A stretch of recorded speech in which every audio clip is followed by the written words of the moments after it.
اللہ نہ کرے اس ملک میں پاکستان ایک عظیم اٹامک پاور ہے. ہم یہ کہتے ہیں کہ کچھ ایک مخصوص گروپ جو اس وقت پاکستان کو چلا رہا ہے, ہم کسی صورت یہ چلانے نہیں دیں گے.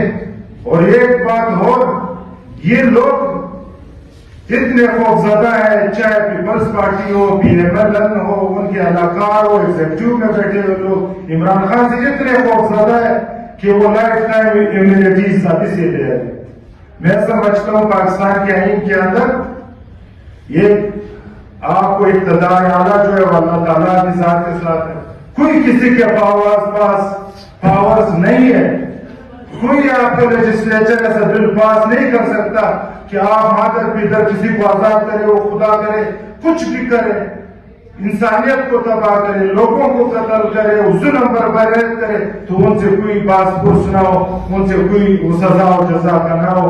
تو میں ایک بات یہاں کروں, عوام کی بالادستی, آئین کی بالادستی, عوام کو طاقت کا سرچشمہ بنانا اور پاکستان میں حقیقی جمہوریت جو ہے اس کو لانا.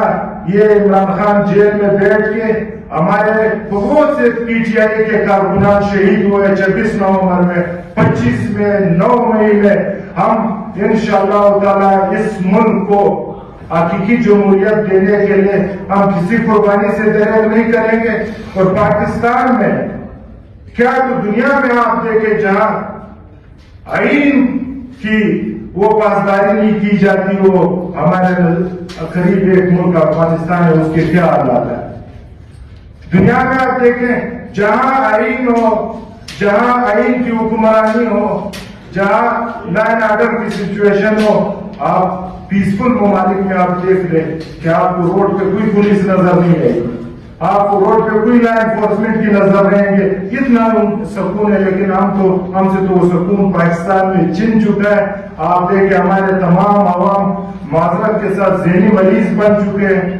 کچھ ایک ایلیٹ کلاس ہے, وہ کہتے ہیں لا grinds the poor and riches rule over it. آج ریچز جو ہے ایلیٹ کلاس جو ہے وہ اسٹیبلشمنٹ کہتے ہیں, اسٹیبلشمنٹ کے تو آپ کو